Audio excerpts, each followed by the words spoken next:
getting ready to make chili. Oh my goodness. I love a good bowl of chili or a chili dog on a nice cold day. Right now I'm chopping up some red bell peppers. I'm going to be chopping up some green bell peppers as well as some onion. Then we're going to head over to the stove because most everything will be done right there on the stove. I got a couple of surprises for you though in my chili that will make your chili so rich, so flavorful. Oh my goodness. I'll explain those as we go along.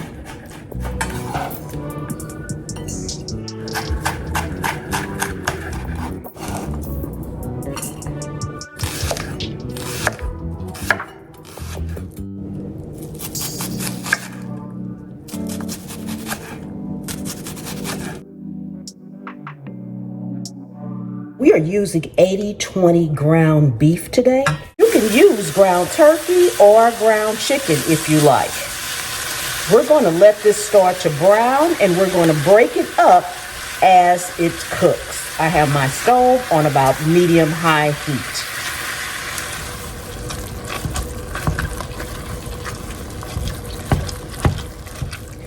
Okay, once your ground beef looks like that, where it's still slightly pink, you want to go in and drain it. See all that liquid in there?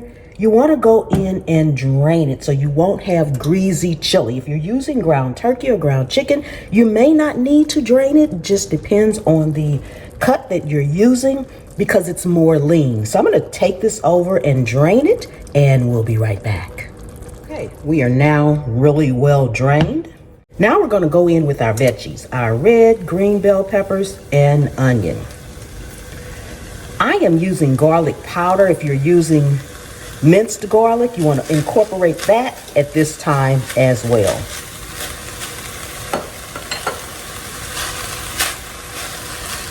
Give it a good stir. We just want to cook this until our onions become translucent and a little soft on our bell peppers. This smells amazing. While these are softening up and cooking, I'm going to just give you a little backstory on the chili. First of all, I do not put beans in my chili. I do cook beans. I put them on the side. I like chili mac. I will cook macaroni on the side as well. And I love a good chili dog. However, chili was actually introduced worldwide at the Chicago Fair. Oh my goodness. And did you know beans were not put into chili until the 1920s. So the fact that I don't put beans in my chili is not really uncommon. But then once the 1920s rolled around, you could find recipes and books all over that incorporated beans. And by the 40s, tomatoes became a common ingredient. But even today, chili enthusiasts that'll still argue the point that beans and tomatoes don't belong in chili. But we put them in there because that's what we have become to love. Okay, it's all good and soft now. So now I'm going to go in with my seasonings. We're starting off with our chili powder, cumin, garlic powder,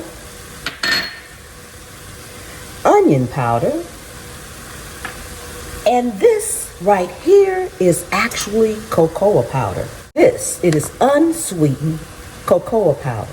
You do not want to skip this ingredient. It's going to make your chili so rich and flavorful. Oh my goodness. You've never had chili until you've had it with cocoa powder in it. It is amazing. Some of the most oldest recipes will incorporate that. I am also adding in some of my all-purpose Pam's Prep seasoning. Now, you can use Fiery Hot, my Pam's Prep Fiery Hot at this point. I am not going to incorporate any heat simply because my husband is not a fan of hot food. So I will add a little to my own personal bowl or my chili dog. Go ahead and stir that up. My God, you can smell the aroma. It is smelling good. Add in your diced tomatoes.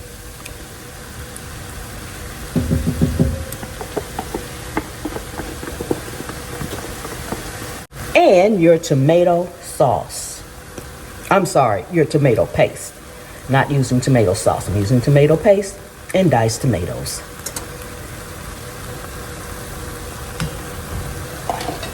Give that a good stir. And now we're going to add in our beef broth. Oh my goodness, it smells amazing.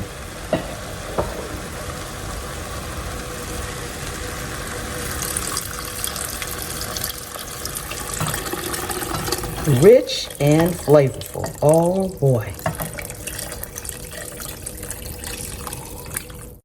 Give it a stir. We're going to bring this to a boil, reduce to simmer, and let it cook. Oh my goodness. This smells amazing. At this point, even before it really starts to simmer, you want to go in and give it a taste to make sure that you have everything that you need. If you want to incorporate salt, you can do that with the seasonings as well. Oh my goodness, I cannot wait. So we will let this simmer. We have a couple of more ingredients to put in here once it gets good and simmered, and we'll be back. Okay, as you can see, our chili is starting to thicken up. You can simmer your chili as long as you like until you have the consistency that you like. I don't like my chili super thick because I love chili crackers with it. And I like those crackers to soak up all that wonderful flavor and juice. Next, we're going to use masa flour. This is masa flour. It is gluten-free. So we're going to be using this. If you do not have masa flour, can't find it, you can use cornmeal, but do not skip this step if at all possible. Now I've taken my masa flour and I've mixed it with cold water just until it makes a nice pourable slurry. We're going to pour this in here and continue to let it simmer for a few more minutes. This will thicken it up, but it will also give it an amazing authentic flavor. Don't skip this step if you can at all incorporate it. Oh, as you can see, it's just starting to thicken up even more just from me pouring that in. We're going to let it simmer for a few minutes, and then we'll move on to our toppings. See how nice and thick that masa flour made it? Cornmeal will do the same thing. It's a little bit different because it's a little bit coarser, but you can also grind down your cornmeal if you have a coffee grinder or something like that, maybe even a blender, depending on how much you're having, until it becomes almost a powder form. This smells amazingly delicious. Oh my goodness.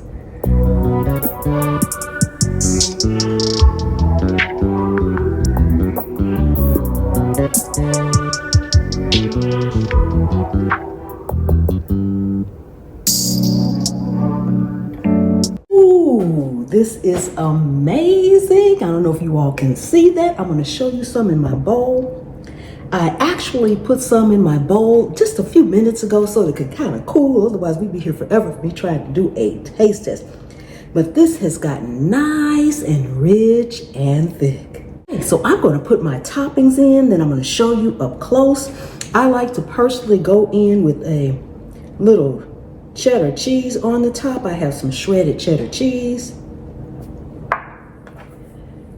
a nice dollop of sour cream, a little bit more cheddar cheese,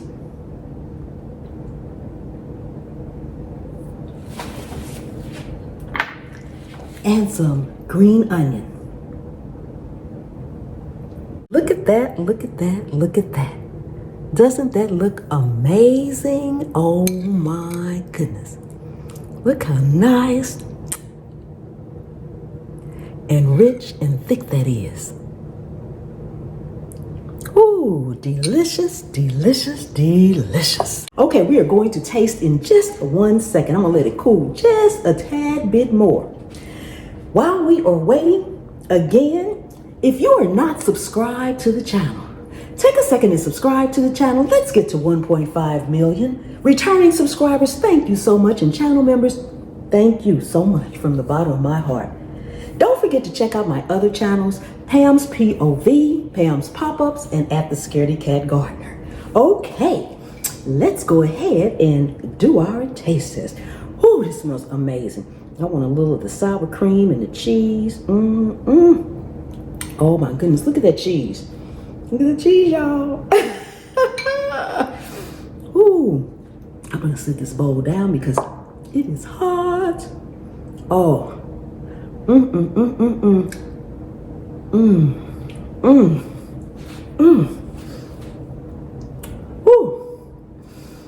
A good movie and a hot bowl of chili on a nice cold wintry day.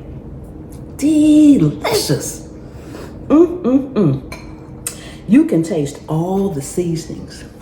I'm telling you, do not skip the cocoa powder and do not skip the masa flour. If you wanted to put beans in, you would have done it right before you put in your beef broth and just let them cook along the way. If you want to add macaroni in, you can do it at that time too. As I said, those become like my cheese, green onions, and sour cream add-ins. So they'll be cooked, so all you got to do is stir them in. Okay, I'll cook my beans, I'll cook my macaroni. They'll have their own flavors and they'll incorporate once they're stirred in. But it satisfies what my family likes. All right.